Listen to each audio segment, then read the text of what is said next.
예, 오늘부터 이제 예레미야서 말씀 같이 읽을 텐데, 오늘 이제 예레미야 1장 말씀입니다. 예레미야는 요시야 왕 때부터 남유다가 멸망하는 시드기야 왕 때까지 활동했던 그런 선지자입니다.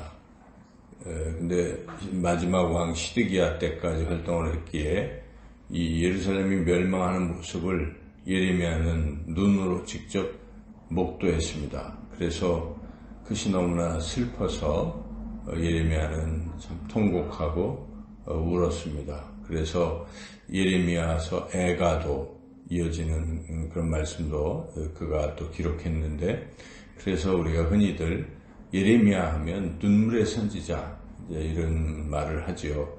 그만큼 나라가 망할 때 있었던 그런 참 슬픈 그런 사연을 가진 선지자입니다. 예레미야서는 총 52장으로 아주 긴 장으로 구성이 되어 있습니다. 그래서 예레미야서는 계속 이 남유다의 잘못, 또 물론 여기는 남유다의 잘못뿐만 아니라 주변 여러 열방들의 또한 잘못, 이것은 이사야서도 그랬는데 비슷한 패턴을 가지고 있는데, 그런 잘못을 지적하고 그 잘못 때문에 결국 하나님의 심판을 받는다 하는 그런 경고의 말씀입니다. 그러면서도 또 하나님께서는 구원을 하신다는 약속은 어김없이 나오는데, 특별히 예레미야서 31장에 가보면 31장 31절에서 34절까지는 새 언약이라는 아주 유명한 말씀이 나옵니다. 그래서 이스라엘 백성이 이 죄를 자꾸 범하니까 이스라엘 백성이 하나님 말씀을 순종해서 구원받는다는 것은 이제 불가능하다. 그러므로 하나님께서 버리시는 것이 아니라 새로운 언약을 주시는 새 언약이 그게 나옵니다. 그 새 언약이 바로 우리 예수님께서 십자가에 돌아가시기 전에 마지막 저녁 식사를 하시면서 이것은 너희를 위하여 주는 내 피이고 새 언약의 피라 말씀하시는 그 새 언약과 같은 연결되어 있는 거죠. 그래서 이 새 언약은 돌판에 새긴 것이 아니라 우리 마음에 새긴 것이라 지워질 수 없는, 깨질 수 없는 그러한 굳건한 약속이고, 이것은 우리 하나님께서 우리의 죄를 용서하시되 다시는 그 죄를 기억하지 아니하시리라 하는 그런 것과, 또 우리 마음에 심령을 또 새롭게 하는 그런 성령의 부어주심에 대한 약속. 그래서 결국 예수 그리스도의 십자가의 보혈, 영원히 우리 죄를 사하는 그러한 언약, 새 언약이 나옵니다. 그래서 심판만 나오는 것이 아니라 이와 같은 하나님의 은혜도 같이 나오는 그런 말씀입니다. 그래서 이제 예레미야, 근데 이제 한 가지 하나님께서 이제 예레미야에게 말씀을 전하라고 하는 것은 듣는 사람은 별로 듣기가 싫은 그런 말이죠. 그러니까 쉽게 얘기하면 이제 너희들이 죄가 너무 커서 다시 돌이킬 수 없는 지경이기 때문에 남유다는 멸망할 수밖에 없다. 어떻게 이제는 돌이킬 수가 없는데 멸망한 이후에 70년 뒤에 하나님 바벨론 포로에서 다시 돌아오게 하실 것이다. 이제 이런 말씀을 전하면서 그러므로 지금 차라리 항복해라. 쉽게 얘기하면 순순히 벌을 받아라. 그러면 그 벌이 좀 덜 할 것이다. 이렇게 전한 것이죠. 근데 이제 듣는 사람 입장에서는 이제 매국노로 들릴 수가 있는 거죠. 나라가 지금 망한다고 하는데, 사생 결단으로 하면서 목숨을 걸고 지켜라 이런 얘기가 아니라 순순히 포기하고, 이 바벨론에게 항복해라. 이렇게 얘기를 했기 때문에, 어떤 각도에서 보면 이 이스라엘 사람들은 싫은 거죠. 그래서 남유다의 이 마지막 왕들, 여호야김, 요아스, 시드기야에 이르기까지 이 왕들이 이 예레미야를 싫어했습니다. 그 말하는 게 나라 망한다고 하니까. 그리고 백성들도 왕들의 말을 듣고 다 한통속이 돼 있어서 예레미야는 그야말로 말씀을 전하면서 대접받는 게 없는 거예요. 맨날 욕만 먹는 거죠. 사람들이 다 싫어하고 매국노라고 칭하고, 그리고 이제 토굴에 갇히고 고통. 그러니까 그는 50여 년 동안 선지자 활동을 하면서 예레미야는 고생하다가 결국은 나라 망하고 그 남아있던 백성들이 예레미야를 애굽으로 끌고 가서 예레미야는 애굽에서 쓸쓸히 죽은 그런 어떤 비운의 선지자라 이렇게 볼 수가 있습니다. 그럼에도 불구하고 예레미야는 하나님의 말씀을 내가 전하지 않으면 견딜 수 없어 했던 그런 선지자이기도 하지요. 그래서 오늘 1장에는 그런 내용이 좀 압축되어 이렇게 표현되어 있습니다. 자, 이제 이 1장은 특별히 이제 하나님께서 예레미야를 부르시는 이야기입니다. 흔히 소명장 이렇게 말할 수가 있죠.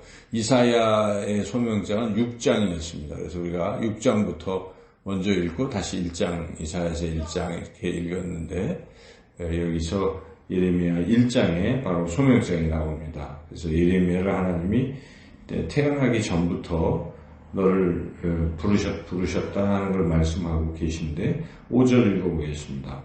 내가 너를 모태에 짓기 전에 너를 알았고 네가 배에서 나오기 전에 너를 성별하였고 너를 여러 나라의 선지자로 세웠노라 하시고, 그래서 하나님의 부르심은 이미 예정이 되어 있다는 참 놀라운 사실이죠.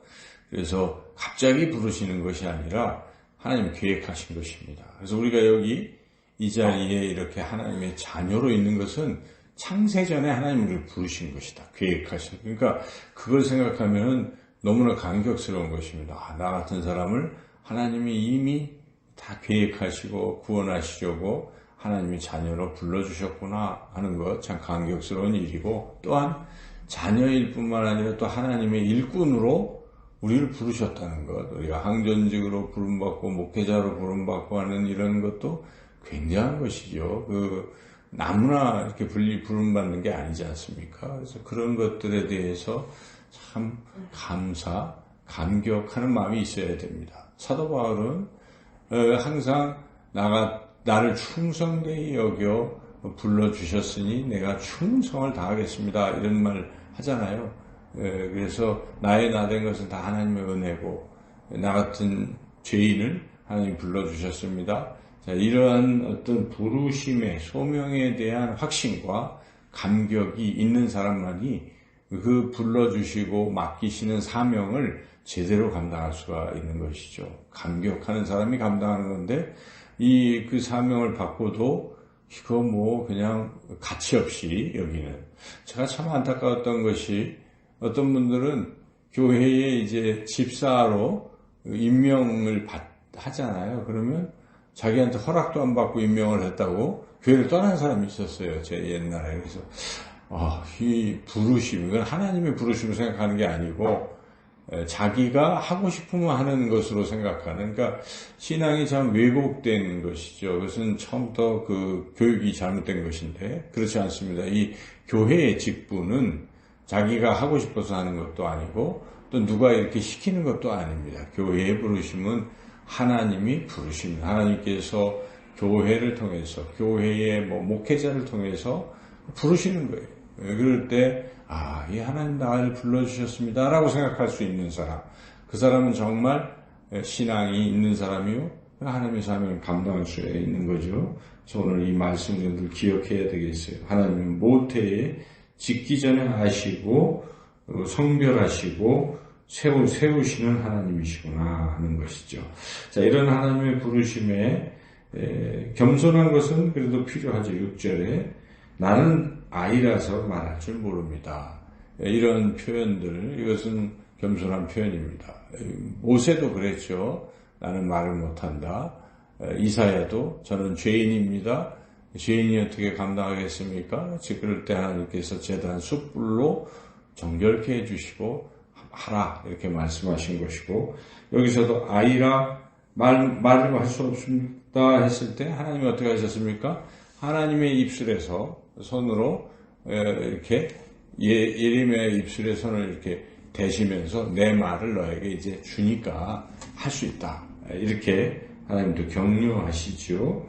여기에 9절 읽어보겠습니다. 여호와께서 그의 손을 내밀어 내 입에 대시며 여호와께서 내게 이르시되 보라 내가 내 말을 네 입에 두었노라. 하나님 이렇게 격려하시면서 이렇게 할 수 있게 해주십니다. 그리고 11절부터는 또 여러 가지 징조들을 환상을 막 보여주시면서 확신을 주십니다. 그래서 예레미야가 이제 감당할 수 있게 살구나무 가지 환상, 끓는 가마 환상을 이렇게 보여주시죠. 그래서 살구나무 가지는 이루리라 이런 뜻인데 그것은 우리가 이거는 읽어보면 이게 무슨 말인지 모르지만은 원어로 보면은 살구나무 가지의 그 단어와 여기 이룬다는 단어가 이게 같아요. 이렇게 그 형태가. 그래서 그런 이제 우리 워드 플레이라고 하잖아요. 단어의 유희, 단어를 가지고 알 수가 있는 거죠. 이 히브리어로 보는 이스라엘 백성들은. 그래서 그 같은 뜻입니다. 그래서 그걸 보여주신 이유는 하나님이 반드시 이룰 것이다. 내가 너한테 주는 말은 이루어진다는 확신을 주시고, 이 말이 전할 때 이게 그 이루어진다고 할 때 힘있게 우리가 전하잖아요, 이게. 근데 이렇게 전한 예언이 안 이루어지면 전하는 사람도 민망하잖아요. 그런데 이게 확실히 선포된 대로 이루어진다 하면은 아마 이게 강력하게 전할 수 있기 때문에 우리 하나님께서 예레미야가 아이라 말 못하는 예레미야의 이 손에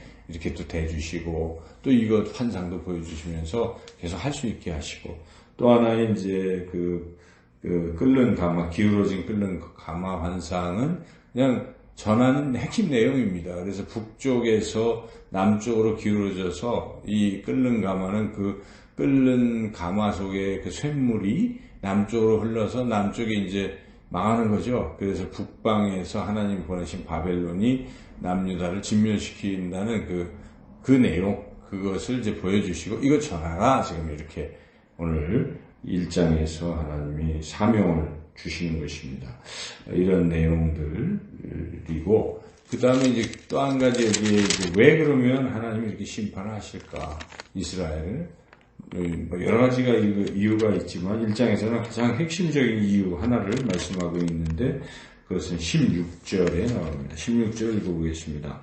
무리가 나를 버리고 다른 신들에게 분향하며 자기 손으로 만든 것들에 절하였은즉 내가 나의 심판을 그들에게 선고하여 그들의 모든 죄악을 징계하리라.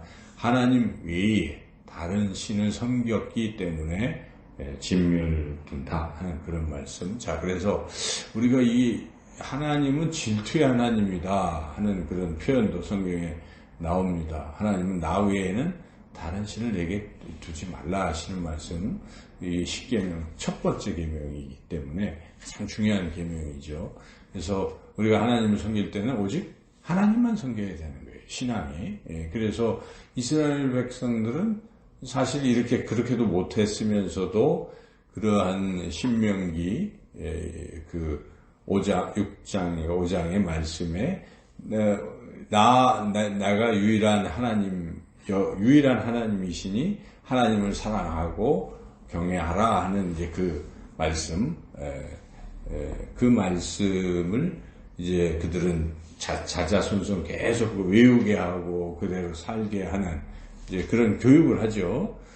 쉐마 그 교육인데, 그래서 오늘날도 유일신 사상이 굉장히 강한 것인데 굉장히 중요한 것이죠. 그래서 그들이 유일신 사상이 너무 강해서 잘못 왜곡돼서 우리 예수님이 하나님의 아들이시다 하는 것, 하나님이시라는 것을 믿지를 않고 하나님도 계시고 예수님도 계시니까 유일신 사상에 어긋난다고 생각해서 예수님을 배척한 그런 면도 있어요. 근데 삼위일체, 우리 기독교에서 예수님, 성령님, 하나님은 한 분이시다 하는, 그러면 우리가 다른 신을 섬기는 것이 아니라 예수님을 섬기는 것이고 하나님을 섬기는 것이기 때문에, 근데 그걸 이제 이스라엘 백성은 지금도 오해하고 있는 것이죠. 또 여하튼 그런 하나님만 섬겨야 된다는 마음이 굉장히 중요한 것은 사실이에요. 그래서 우리가 신앙생활을 할 때 사람들은 좋은 거는 다 하려고 하는 사람들이 잡탕.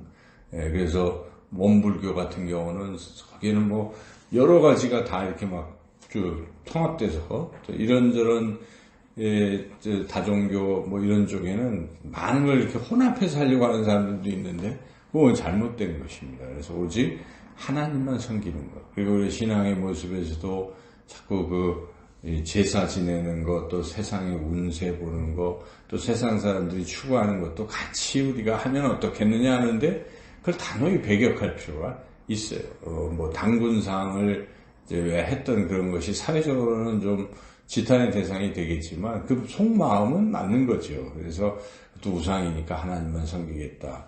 이런 어떤 정신을 잃어서는 안 돼. 제사도 그 조상님들을 우리가 그것도 효도는 괜찮은 것 같지만 하는 과정 중에 조상 신의 개념이 들어가기 때문에 그래서 하나님 말고 이 조상들의 어떤 음덕을 자꾸 생각하는 거죠. 조상들의 힘을 내가 빌어서 잘 살아보겠다는 그런 묘한 생각. 이게 바로 이제 잘못된 생각입니다. 그래서 절대적으로 하나님만 의지하는 것.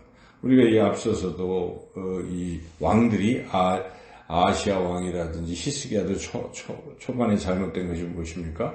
애굽을 의지하기도 하고 아수르를 의지하기도 하고 하나님 또 의지하지만 같은 이제 이런 것들을 하나님 싫어하셨다는 것입니다. 그래서 아무리 힘들어도 하나님만 주만 바라보나이다 할 때 하나님 역사하신다는 것입니다. 그래서 우리가 그러한 신앙이 굉장히 중요하다. 이스라엘은 그것을 잘 못하고 후반부에 갈수록 점점 다른 이방 신들을 섬겼기 때문에 결국 멸망하고 만다. 이제 이 사실을 우리가 유념해야 되겠고, 또 한 가지는 이 예레미야가 이제 앞으로 계속 전할 때 여러 가지 고초를 당할 텐데 그 예레미야처럼 전해야 할 것을 전할 수 있어야 됩니다. 특별히 남들이 듣기 싫어하는 소리도 복음이면 전해야 되는 거예요. 성경이면 전해야 되는 거예요. 물론 그러니까 복음은 기쁜 소식이긴 한데 우리가 기쁜 소식을 전하기 전에 회개해야 된다 하는 것, 계속 회개하지 않고 믿지 아니하면 하나님 나라 들어갈 수 없다는 사실도 같이 전하는 게 맞아요. 그래서 세상 사람들도 되게 싫어하죠. 불신지옥 예수천당이라는 말에 예수천당이라는 말만 하면 좋겠는데 불신지옥이라는 말이 들어가니까 굉장히 기분 나빠하는데 사실 그것도 같이 들어가야 된다는 거예요. 이게 두 가지가 같이 들어가야 돼요. 우리 예수님께서도 회개하라 이거 하셨단 말이죠. 그러니까 우리가 설교도 균형이 있어야 되는 것이고 우리가 전할 때도 죄를 지으면 결국 멸망받습니다 하는 얘기도 같이 하고, 그러나 하나님을 우리를 사랑하셔서 우리가 회개하고 예수님 믿으면 구원받습니다. 이렇게 같이 지금 그래서 그렇게 우리가 담대히 그게 남들에게 비난을 받을지라도 담대하게 복음을 전해야 되겠다. 그리고 마지막으로 이렇게 복음을 전할 때는 항상 하나님은 나와 함께 하신다는 그런 믿음을 가지고 나가야 된다. 마지막에 하나님이 격려하시는 마지막 말씀도 우리 한번 볼까요? 살구나무 한 상, 그 입술에 대시고 격려하시는 거하고 마지막에 약속 19절 읽어보겠습니다. 그들이 너를 치나 너를 이기지 못하리니 이는 내가 너와 함께하여 너를 구원할 것이니라 여호와의 말이니라. 하나님 이렇게 격려하셨습니다. 오늘도 우리가 부르심 받은 것을 감사하고 주님 주신 사명 힘들고 또 어려움이 다가오더라도 잘 인내하시고 또 복음을 전파하는 그런 삶을 살아가시기를 주님의 이름으로 축원합니다.